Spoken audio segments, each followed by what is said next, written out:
जो इस पागलपन में शामिल नहीं होंगे मारे जाएंगे, कटघरे में खड़े कर दिए जाएंगे। जो विरोध में बोलेंगे, जो सच सच बोलेंगे मारे जाएंगे। बर्दाश्त नहीं किया जाएगा कि तुम्हारी कमीज उसकी कमीज से ज़्यादा सफ़ेद हो। कमीज पर जिनके दाग नहीं होंगे मारे जाएंगे, धकेल दिए जाएंगे कला के दुनिया से बाहर। जो चरण नहीं छुएंगे, जो गुण नहीं गाएंगे मारे जाएंगे। सबसे बड़ा अपराध इस समय निहत्थे और अपराध होना है। जो अपराधी नहीं होंगे मारे जाएंगे, जो अपराधी नहीं होंगे मारे जाएंगे। नमस्कार, जोहार, मेरा नाम मोतीलाल महतो है। आज झारखंड में जेपीएससी और जेएसएससी की धांधली हुई है। उसकी मांग को लेकर पुरजोर से आंदोलन चल रहा है। छात्र सड़कों पर उतर आए हैं। लगभग जितने भी छात्र हैं, छात्र संगठन है, सभी ने आह्वान किया है, इस बार नहीं तो फिर कभी नहीं। तो मेरा सीधा से गुजारिश, सीधा निवेदन, सीधा विनती झारखंड के छात्रों से है। चाहे वो किसी भी एग्जाम, किसी भी परीक्षा की तैयारी कर रहे हों, चाहे वो जेपीएससी की परीक्षा की तैयारी करते हो, जेएसएससी की विभिन्न परीक्षाओं की तैयारी करते हो, उन सबसे मेरा निवेदन है, उन सबसे मेरा विनती है कि ये आंदोलन बार बार नहीं होगा। 2003 से हम आंदोलन करते आ रहे हैं, लेकिन संस्थाएं सुधरने को नाम नहीं ले रही हैं। और कहीं ना कहीं इसमें सबसे बड़ी जो गलती है, सबसे बड़ी जो कमियां हैं, वो कहीं ना कहीं मेरे भीतर है, कहीं ना कहीं हम छात्रों के अंदर है। क्या होता है कि जब भी आंदोलन होता है हम बढ़ जाते हैं, कभी किसी फलना पार्टी के समर्थक तो कभी किसी फलना पार्टी के समर्थक, कभी किसी फलना समुदाय के तो कभी किसी फलना समुदाय के हो जाते हैं। इस बार वो नहीं होना चाहिए। इस बार जिस भी समुदाय के आप हों, आप पहले एक छात्र हैं, और छात्र होने के नाते मैं आपसे कहता हूं, कमियां सबसे पहले आपके अंदर है।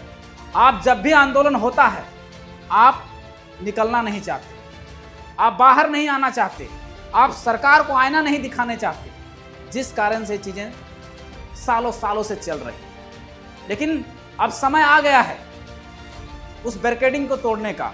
अब समय आ गया है उस फॉर्मूले को हटाने का। बाहर निकलिए, कुछ दिन किताबों को छोड़िए, कुछ दिन पुस्तकालय को छोड़िए, कुछ दिन विद्यालय को छोड़िए, कुछ दिन महाविद्यालय को छोड़िए और कुछ दिन विश्वविद्यालय को छोड़िए और बाहर सड़कों पे आइए। छात्र आंदोलन के लिए निकलिए, अपनी मांगों के लेकर निकलिए, जो आपकी मांगे हैं उसको लेकर निकलिए, तभी ये सरकार हिलेगी। और जब तक सरकार नहीं हिलेगी तब तक छोड़ना नहीं है। और जब तक आप लोग नहीं निकलेंगे, ये सरकार हिलने वाली नहीं है। मेरी बातों को गौर से सुनिएगा। सरकार में कमियां नहीं हैं, कमियां हम में हैं। आज देखिए, जो भी एग्जाम निकलता है, हम जेएसएससी सीजीएल का उदाहरण लेते हैं, लगभग 6,66,000 छात्रों ने फॉर्म भरा। जेएसएससी सीजीएल का पेपर लीक हुआ, उसके लिए आंदोलन का आह्वान किया गया छात्रों के द्वारा। कितने लोग पहुंचे 6,66,000 में? क्या 6 लाख लोग भी पहुंचे? नहीं पहुंचे। क्या 5 लाख पहुंचे? नहीं पहुंचे। क्या 2 लाख पहुंचे? नहीं पहुंचे। क्या 1 लाख पहुंचे? नहीं पहुंचे। क्या 50,000 पहुंचे? नहीं पहुंचे। कितना पहुंचे? 5,000 लोग। 5,000 लोगों ने आंदोलन करके और उस जेएसएससी सीजीएल के एग्जाम को रद्द करवा दिया। जिस दिन अगर हम 6,66,000 लोग फॉर्म भरते हैं, जिस दिन 1 लाख भी छात्र अगर हम सड़कों पर उतर आए, तो सरकार की ईंट से ईंट बच जाएगी, सरकार की ईंट से ईंट बच जाएगी और सरकार के फट जाएगी। क्या बैंड? लेकिन जो आप सोच रहे हैं वो भी फट सकती है।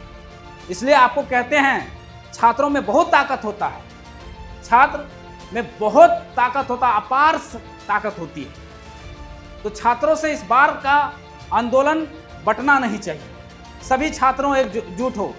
दुनिया के सभी छात्र जैसे एकजुट होना, उसी तरह झारखंड के सभी छात्र एकजुट हो।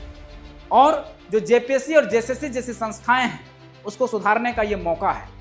अगर ये मौका हाथ से निकल गया तो फिर पता नहीं कितने दशकों तक ये मौका हाथ नहीं लगेगी। 2003 से देखते आ रहे हैं, जेपीएससी में धांधली, उसका सीबीआई जांच, उसका रिपोर्ट नहीं आना, फिर तीसरा जेपीएससी, फिर चौथा जेपीएससी, फिर पांचवा जेपीएससी, फिर छठा जेपीएससी का वही हाल, फिर सातवां जेपीएससी के वही हाल। ये सिलसिला कब तक जारी रहेगा? आखिर कब तक आप किताबों में घुसे रहेंगे? कब तक आप लाइब्रेरी में घुसे रहेंगे? तब तक आप विश्वविद्यालय और विद्यालयों में घुसे रहेंगे। अगर सही से निष्पक्ष तरीके से परीक्षाएं नहीं होगी तो आप पढ़कर करेंगे क्या? जब तक नियमावली पूरी तरह से पारदर्शी नहीं होगी, जब तक सेटिंग वेटिंग करने वाले पकड़े नहीं जाएंगे, जब तक बड़े बड़े मगरमच्छों को जेल में डाला नहीं जाएगा, तब तक आप कलम चलाते रहिए, किताबों में घुसे रहिए, कोई रिजल्ट नहीं आने वाला है। इसी तरह के प्रश्न पत्र लीक होंगे, इसी तरह के नौकरियों को बेचा जाएगा और आप तैयारी करते रह जाएंगे। तो हमारा सीधा छात्रों से अपील है, निवेदन है, विनती है, गुजारिश है कि भाई इस बार मौका मिला है, चाहे झारखंड के किसी भी जिले का छात्र हो, आप निकलिए, किसी भी जाति के छात्र हो निकलिए, आप किसी भी संगठन के छात्र हैं निकलिए, आप किसी भी पार्टी का समर्थक हो निकलिए, सड़कों पर जरूर आइए। अपने हक के लिए, अपने अधिकार के लिए, किसी और के लिए नहीं, अपने हक अधिकार के लिए बाहर आइए, हम आपके साथ हैं।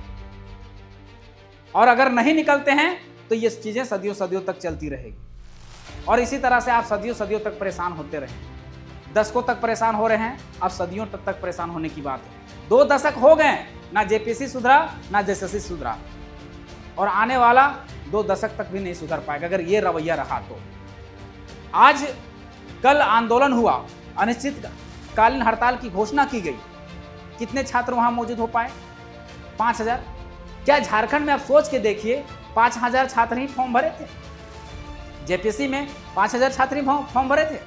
जेएसएससी सीजीएल में 5000 छात्र ही फॉर्म भरे थे? नहीं। तो क्यों नहीं निकल रहे? मैं जानना चाहता हूं, क्यों नहीं आप 10 दिन त्याग सकते हैं? आपका जीवन का 10 साल बर्बाद हो रहा है, उसको आप नहीं देख रहे हैं, लेकिन 10 दिन अगर आपको आंदोलन करने के लिए पड़ जाए तो वो महंगा पड़ने लगता है। नहीं, ऐसे नहीं चलेगा। आपको बाहर निकलना पड़ेगा, आपको बाहर निकलना पड़ेगा, आपको सड़कों पर आना पड़ेगा, तभी ये आंदोलन सक्सेस हो सकती है। तो जितने भी छात्र हमको देख रहे हैं, सुन रहे हैं, सभी से विनती है, फिर से एक बार कह रहा हूं, सभी से विनती है कि सड़कों पर आइए। क्योंकि कुंवर नारायण एक बहुत अच्छा बात कहते थे कि लोकतांत्रिक देश में अगर सड़क सुना हो जाए तो सदन आवारा हो जाता है। आज सड़क सुना हो गया, झारखंड में सड़क सुनी हो जा रही है, सदन देखिए आवारा हो गया है। नौकरियों को बेची जा रही है, पेपर पत्र लीक हो रहे हैं, कोई 5-5 एग्जाम निकाल ले रहा है और जो काबिल है उसको एक एग्जाम तक नसीब नहीं हो रहा है। कितना दुर्भाग्य की बात है। इसलिए सड़कों पर निकलिए। धन्यवाद। जोहार।